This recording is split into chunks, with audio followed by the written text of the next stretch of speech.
সে ঝাঁপ দিল রনির দিকে, কিন্তু রনি আগে থেকেই সতর্ক ছিল। সে পাশ কাটিয়ে দৌড়ে পালিয়ে গেল। বন্ধুরা, আজকের গল্প শেয়ালের ফাঁদ ও খরগোশের বুদ্ধি। শান্ত বন জুড়ে খুশির আমেজ। খরগোশ রনি তার ছোট্ট ঘরে বসে গাজর খাচ্ছিল আর ভাবছিল আজ সে নতুন কোথাও ঘুরতে যাবে। সকালে রনি জঙ্গলের ভেতরে হাঁটতে হাঁটতে হঠাৎ দেখতে পেল কিছু গাজর খুব সুন্দরভাবে রাখা আছে একটা খোলা জায়গায়।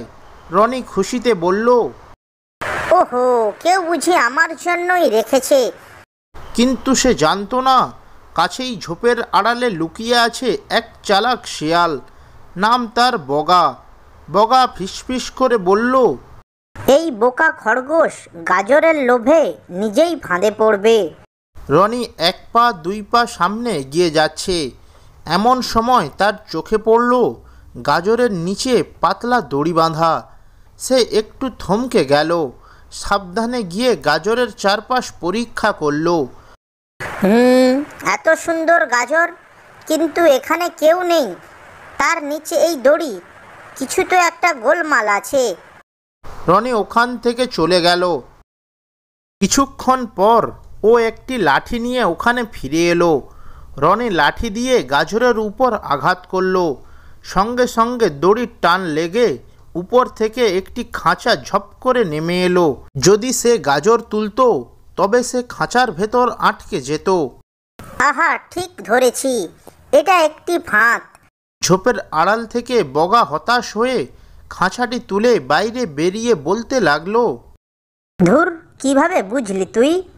রনি মুচকি হেসে বলল, বুদ্ধি দিয়ে চিন্তা করলে ধরা পড়া যায় না বগা ভাই।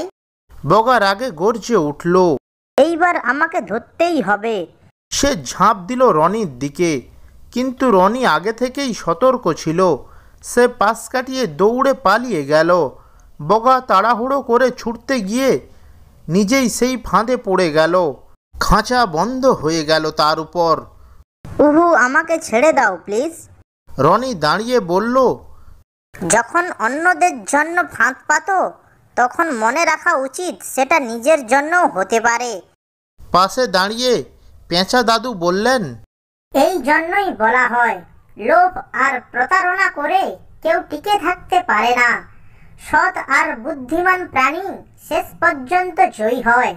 বনের সব প্রাণী এসে রনিকে বাহবা দিল। সবাই বলল, খরগোশ রনি শুধু বুদ্ধিমান নয়, সাহসীও। সেদিন থেকে বনে একটা নতুন নিয়ম চালু হলো, কেউ কাউকে ঠকাতে পারবে না, সবাই মিলেমিশে থাকবে। আর বগা শেয়াল সে বুঝে গেল, ধূর্ততা দিয়ে কেউ চিরকাল জয়ী হতে পারে না। নীতি কথা, লোভ করলে নিজেরই ক্ষতি হয়, আর বুদ্ধি দিয়ে ভাবলে সব ফাঁদ থেকে মুক্ত থাকা যায়। সততা আর সতর্কতা, এই দুটোই জীবনের সবচেয়ে বড় শক্তি। ভিডিওটি যদি ভালো লেগে থাকে তাহলে ভিডিওটিতে একটি লাইক করে চ্যানেলটি সাবস্ক্রাইব করবেন। ধন্যবাদ।